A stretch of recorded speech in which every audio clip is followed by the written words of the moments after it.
असतो मा सद्गमय तमसो मा ज्योतिर्गमय मृत्योर्मामृतङ्गमय यदेवेह तदमुत्र तदन्विह मृत्युः समृत्युमाप्नोति य इह नानेव पश्यति असतो मा सत्।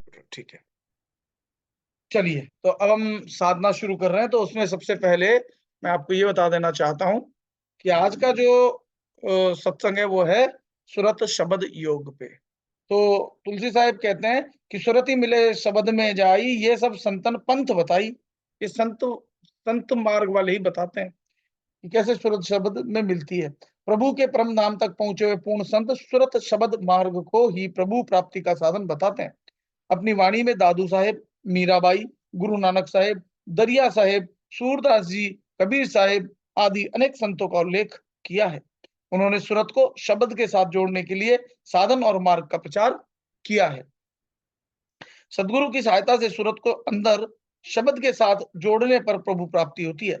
इसलिए संतों द्वारा बताई गई युक्ति को शब्द मार्ग, नाम मार्ग या सुरत शब्द योग कहा जाता है। एक मिनट, रिकॉर्डिंग हो रही है मेरी, बाहर जाके कर लो ना। तो आगे बता रहे हैं कि शब्द का स्वरूप। तुलसी साहिब ने दो तरह के शब्द पर प्रकाश डाला है।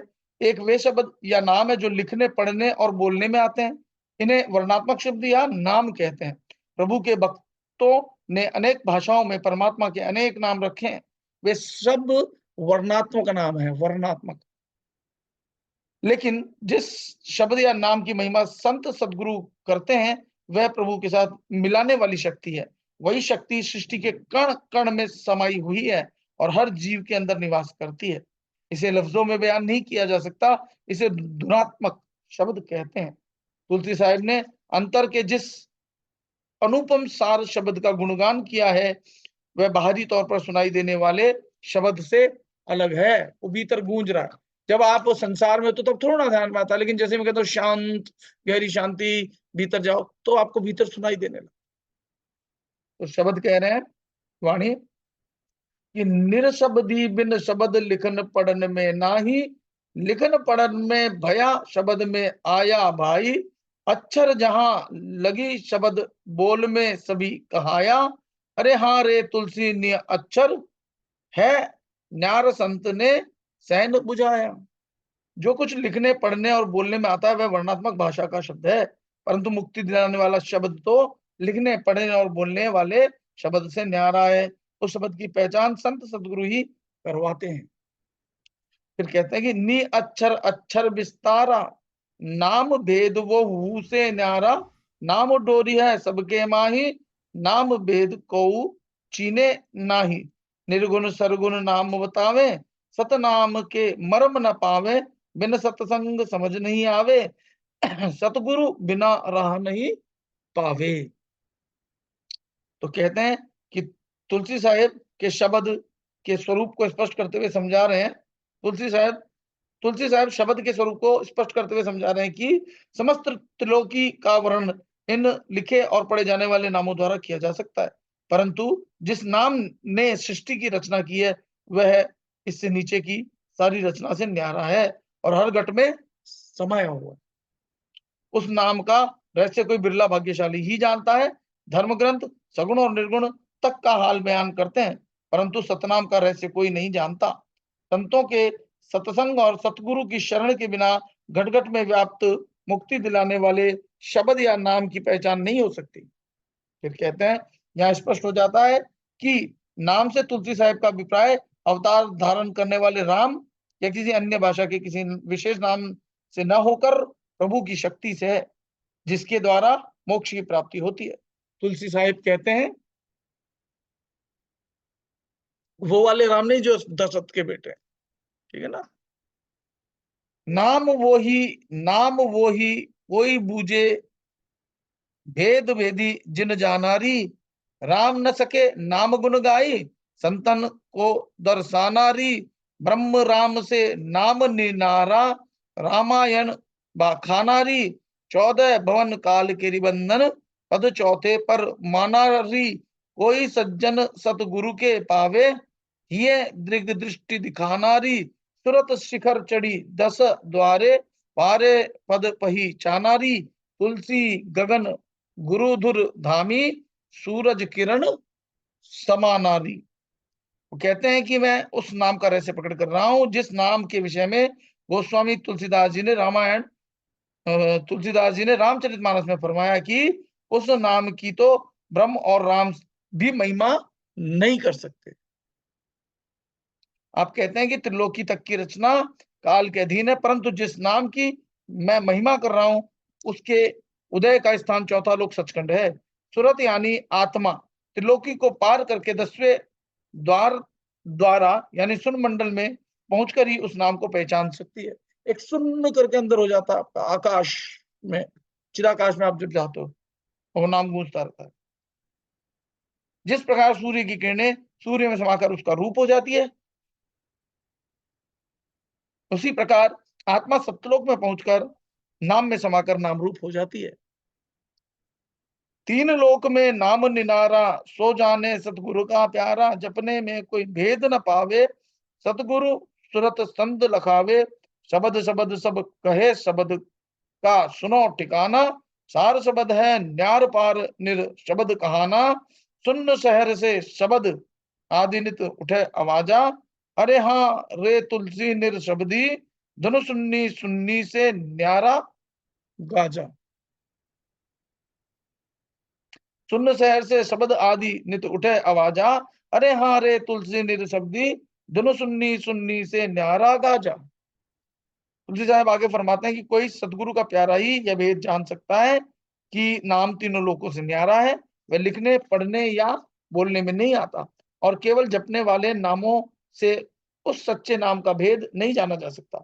वास्तव में सार शब्द सबसे अलग है, उसे निशब्द या निअक्षर तीसरे या चौथे आंतरिक मंडल से भी परे कहा गया है। सुन्न मंडल में आदि शब्द की निशब्द धुन निरंतर गूंजती रहती है, सार शब्द की गूंज सुन मंडल के शब्द से अलग है। तुलसी साहिब ने सतलोक के सच्चे शब्द या सार शब्द का स्तोत्र माना है, सार शब्द का स्तोत्र माना है। आप सार शब्द की पहचान बताते हुए कहते हैं कि गर्जत गगन गिरा धुन बानी, सुन सखी शब्द निशानी। अब निशानी क्या बता रहे हैं? सार शब्द की निशानी यह है कि उसकी ध्वनि यानी वाणी आंतरिक आकाश में गर्जना करती हुई सुनाई देती है। आंतरिक आकाश, चिदाकाश जिसको कहते हैं। याद है ना चिदाकाश, या भूल चुके हो? याद है चिदाकाश? याद है ना सभी को? हाँ, आकाश से ही शब्द की उत्पत्ति होती है। देखो, 5 तत्वों के जो है विषय है। जैसे आकाश का विषय है शब्द, आकाश में से गर्जना होती है, ठीक है ना। गंध जो है पृथ्वी का विषय है, ठीक है ना। इस प्रकार से हर स्पर्श जो है चमड़ी का विषय है, ठीक है ना। हर एक का एक विषय है। दर्शन का विषय ये आंखें हैं, ठीक है ना। श्रवण कानों का है, लेकिन श्रवण कानों का है, लेकिन सुनता किसको? शब्द को। शब्द उत्पन्न कहां से होता है? आकाश से। इस प्रकार से आप समझो। फिर कहते हैं, मैं म्यूट कर देता हूं, कृपया करके आप अनम्यूट ना करें जब तक कि मैं ना कहूं। मैं कर देता हूं म्यूट।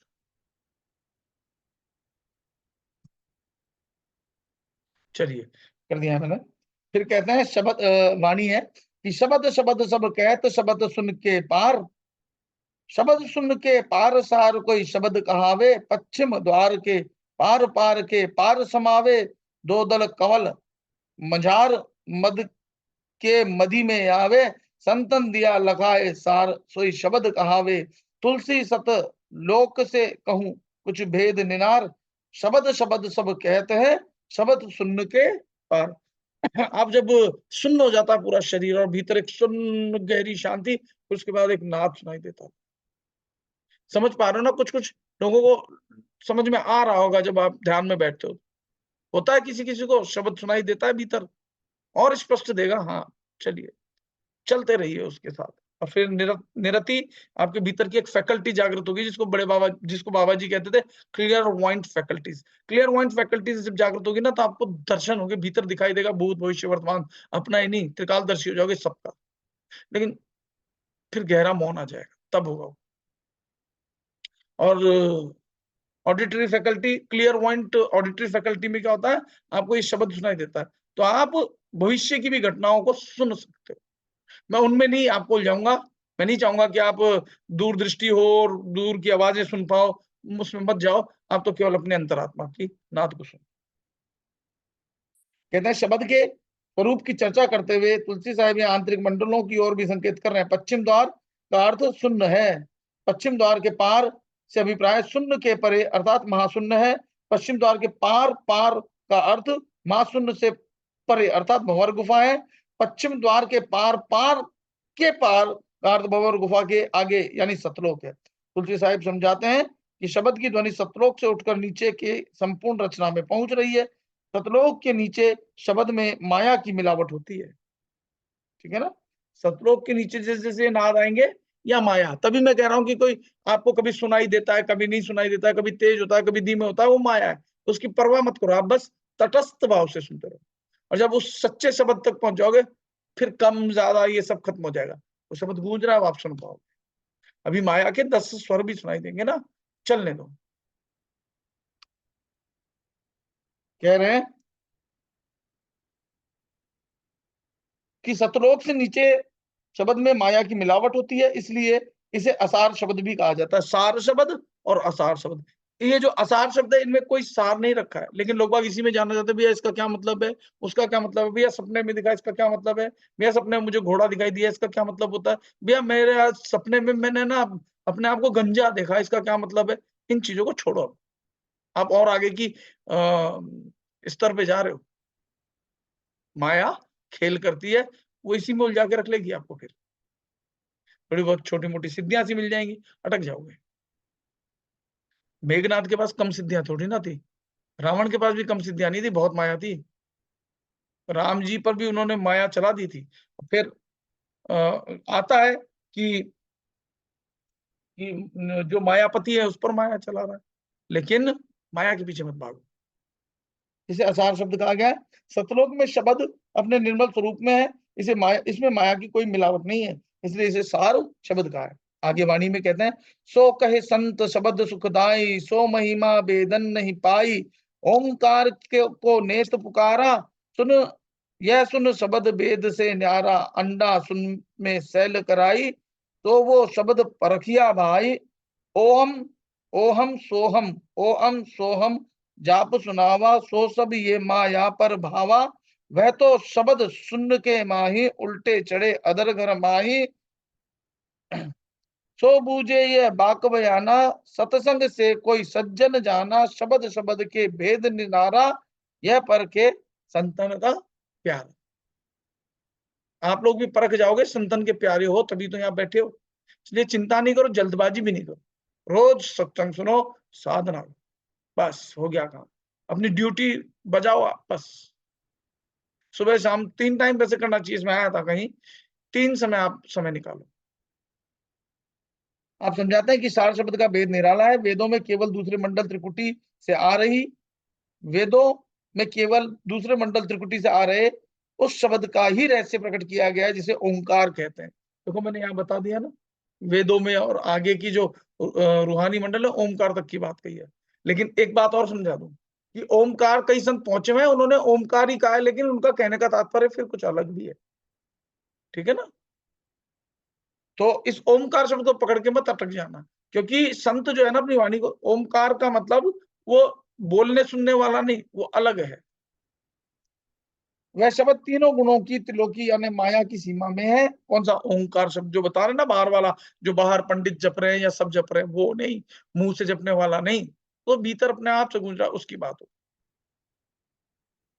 उससे ऊपर सुन मंडल यानी 10वें द्वार के सार, 10वें द्वार से सार शब्द शुरू होता है, जिसका स्तोत्र सतलोक है। उस शब्द का भेद केवल संतों की शरण लेकर ही पाया जा सकता है। तुलसी साहिब समझा रहे हैं कि अंदर अनेक रूहानी देश या मंडल हैं, प्रत्येक मंडल में उसकी बनावट के अनुसार शब्द यानी नाम की एक ही शक्ति, अलग अलग प्रकार की ध्वनि और अलग अलग रंग के प्रकाश के रूप में दिखाई देती है।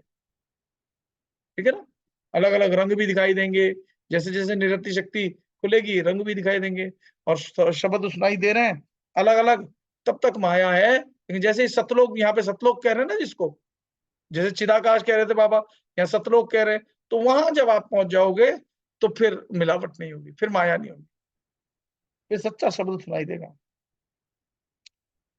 तुलसी साहिब नीचे के 5 प्रमुख आंतरिक मंडलों में सुनाई देने वाली दिव्य ध्वनियों का उल्लेख करते हैं। क्या कहते हैं कि घट में बैठे पांचों नादा, देखो 10 नाद क्यों कहते, 5 नीचे के, इससे नीचे के नाद है 5, और ये जो संत है ना वो इससे ऊपर की ही बात कर।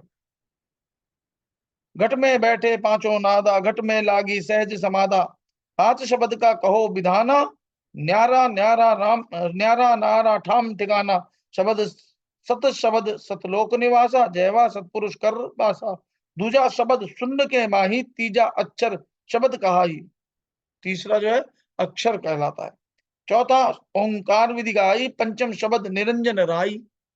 ठीक है ना, मैं ये नाम के मैं तो भी आपको बाद में समझाऊंगा समय आने पे। आप कहते हैं कि इन शरीरों में 5 शब्द विद्यमान है और शरीर में ही सहज समाधि लगाई जा सकती है। तुलसी साहिब इन 5 शब्दों के विधान के बारे में बता रहे हैं, जिनका अलग अलग ठिकाना है। ऊपर से नीचे के क्रम में पहला शब्द सत शब्द सतलोक में निवास करता है। पहला शब्द जो है, जो प्योरेस्ट ऑफ द प्योर, वो सतलोक में निवास करता है। इसको सत बोल रहे हैं तो वो सत नहीं हो जाता बोलने से, वो भीतर से बस अपने आप गूंज रहा है, समझाने के लिए है सत बोलना। जहां पर सतपुरुष का वास है। दूसरा शब्द शून्य में है। तीसरा शब्द अक्षर है जो 10वें द्वार का है। चौथा शब्द ओंकार को ब्रह्म कहा जाता है, और 5वां शब्द त्रिलोकी के शासक निरंजन का है। जो ये 3 लोकों में जो निरंजन है ना, ज्योत निरंजन, काल निरंजन जिसको हम बोलते हैं ना, वो उसका है, वो त्रिलोकी का नाथ वही है। ठीक है ना, बाकी इससे ऊपर के हैं। फिर कहते हैं कि यदि मृत्यु लोक से शुरू करते हुए नीचे से ऊपर की ओर के क्रम में देखें तो पहले मंडल में सूरत को जो आवाज सुनाई देती है उसमें माया की मिलावट होती है। मिलावट दूसरे मंडल त्रिकुटी तक है। तीसरे मंडल शून्य में माया की मिलावट नाम मात्र की है। चौथे मंडल में महाशून्य को पार करने के बाद सतलोक में पहुंचकर सत शब्द की प्राप्ति होती है, जो सतपुरुष का ही रूप है। तुलसी साहिब ने आंतरिक मंडलों में गूंज रहे शब्द धुन के दिव्य संगीत को बाहरी संगीत वाद्यों से उठने वाली ध्वनियों के माध्यम से समझाने का प्रयास किया है। कहते हैं कि क्या है प्रयास, क्या समझो आप, कि सुरत शिरोमणि घाट, गुमट मठ मृदंग बजेरे, किंगरी बीन शंख सहनाई, बंक नाल की बाट, चित चित बिच चाट खाट पर जागी, सोवन कपट कपाट, मुरली मधुर झांझ झनकारी, रंबा नचत बैराट, उड़त गुलाल ज्ञान गुण गांठी, भरी भरी रंग रस माट, गैया गैल सैल अनहद की, उठे तानसुर ठाट, लगन लगाए जाए सोई समझी, सुरति सैल नभ फाट, तुलसी निरखी नैन दिन रात, पल पल पैरो आठ, यही विधि सैल करे निस्बासर, रोज 360। तो उनका कहना है कि आंतरिक आकाश में पहुंचने पर सूरत को शब्द की अनेक प्रकार की दुनिया सुनाई देती है। इसमें मृदंग हो गया, शंख हो गया, शहनाई हो गई, किंगरी हो गई, मुरली हो गई, मजीरा, बीन आदि की ध्वनिया प्रमुख हैं। ये वाद्य यंत्रों के माध्यम से इशारा कर रहे हैं। एग्जैक्टली ऐसी नहीं होगी, लेकिन आपको जब बताया जाएगा बाहर से तो थोड़ा आप अंदर पहचान पाओगे जब गूंजेंगे। ठीक है, कुछ सुन पाते हो क्या या नहीं सुन पाते हो? शायद मैंने म्यूट कर रखा है, मैं एक बार के लिए अनम्यूट कर देता हूँ, लेकिन आप अपने आप से नहीं करना। अगर कुछ कहना चाह रहे हो, पूछ रहा हूँ, तो अभी के लिए मैं कर देता हूँ। हाँ, मैंने कर दिया है। अब बोलो, कुछ कहना चाह रहे हो तो। कि जो आवाजों की बात हो रही है, क्या इससे मिलता जुलता कुछ अनुभव हो रहा है क्या किसी को? किसी को भी नहीं हो रहा है अभी?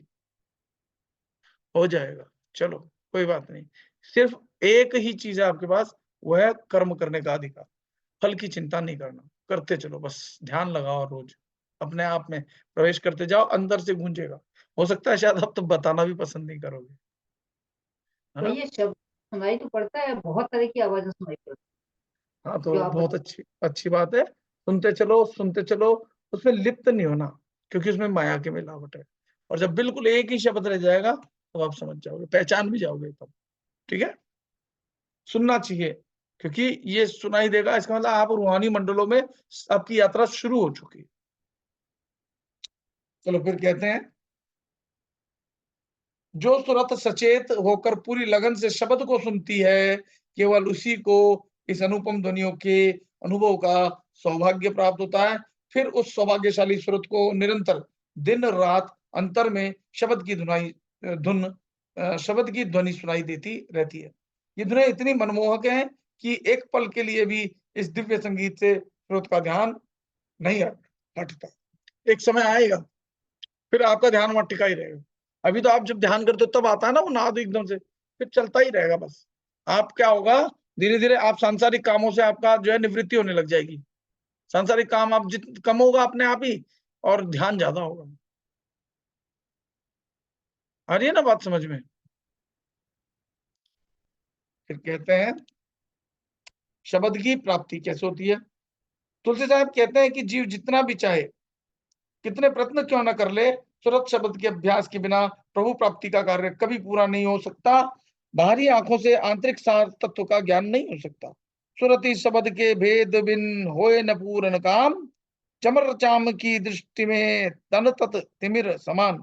नूर नबी है, नूर नबी सब माही बिराजा, जाकी हरदम उठे आवाजा। आप कहते हैं कि नबी का नूर, मुर्शिद का प्रकाश किसी एक देश, धर्म या जाति के लोगों तक सीमित नहीं है। वह प्रकाश संसार के हर प्राणी के अंदर समान रूप से मौजूद है। उस प्रकाश में से एक ध्वनि उठ रही है। आप कहते हैं कि सब में व्यापक ब्रह्म समाना, दर से गगन फोड़ी समाना। ब्रह्म तो सब में एक समान रूप से व्याप्त है, परंतु किसी पूर्ण संत से प्राप्ति युक्ति द्वारा मन और सूरत को गगन यानी त्रिकुटी पर ले जाकर ही उसे देखा जा सकता है। फिर कहते हैं, घेरी गुमर गट आवेरे, सुरत समझाई, दृष्टि द्वार पर गाड़ी के, गुरु इष्ट लगाई, तिलबर भीतर फेर के, निरखो मठ माही। आप समझाते हैं, सबसे पहले शरीर और संसार में फैले हुए ध्यान को एकाग्र करके अंदर आंखों के ऊपर स्थिर करने का यत्न करो, जिसे नुक्ते पर ध्यान यानी सुरत को अंदर टिकाना। आपने उसे दृष्टि द्वार या तिल कहा है। गुरु इष्ट इसे गुरु गुरु इष्ट से यह अभिप्राय है कि ध्यान को अंदर उस नुक्ते पर गुरु के स्वरूप पर स्थिर करके शरीर रूपी मंदिर में देखने का प्रयत्न करो। ठीक है ना? तो यहाँ भीतर में जो भ्रूमध्य बताता हूँ, यहाँ थोड़ा ऊपर जहाँ बिंदी लगाते हो, बस एग्जैक्टली ये मानो। ठीक है, यहाँ ध्यान टिकाओ। फिर कहते हैं, मन को थिर कर बूझो बाता, मन थिर बिना न आवे हाथा, इंद्री मन थिर तुरति हेरो, तब भोजल से होई निबेरो। एक मिनट में देख लेता हूँ, अगर ज्यादा लंबा है फिर आज में नहीं हो पाएगा। हाँ, इसको आज में नहीं हो सकेगा, तुरंत समझ योग थोड़ा सा लंबा है, इसको कल कर लेंगे। आज मैंने कितना कर लिया है,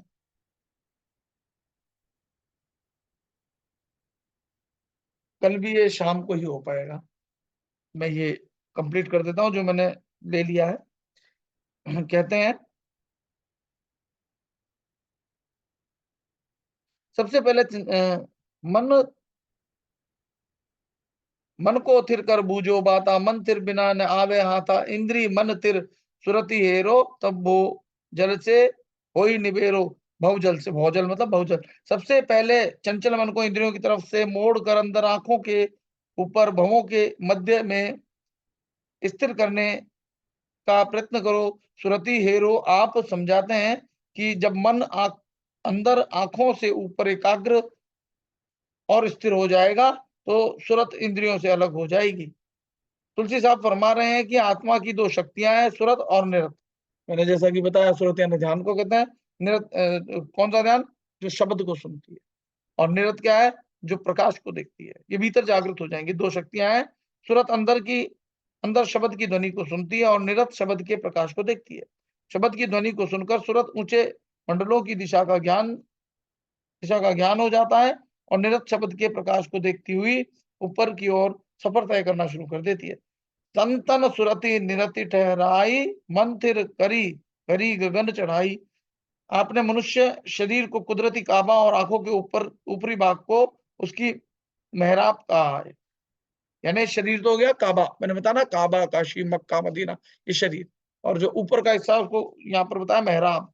आप कहते हैं कि साधक को चाहिए कि सदगुरु के उपदेशानुसार सूरत को आंखों के ऊपर एकाग्र और स्थिर करें। वहां पहुंचकर इससे सतलोक से आ रही शब्द की ध्वनि सुनाई देगी। यह वह ध्वनि है जो सृष्टि के आरंभ से मृत्यु लोक में भटकती हुई सूरत को वापस सतलोक बुला रही है। ये भटकती हुई आत्मा है ना, जो आपका ध्यान संसार में बस लोगों से बात में रम रहे हो, उन्हीं में आनंद ले रहे हो, थोड़ा समय अपने लिए निकालो।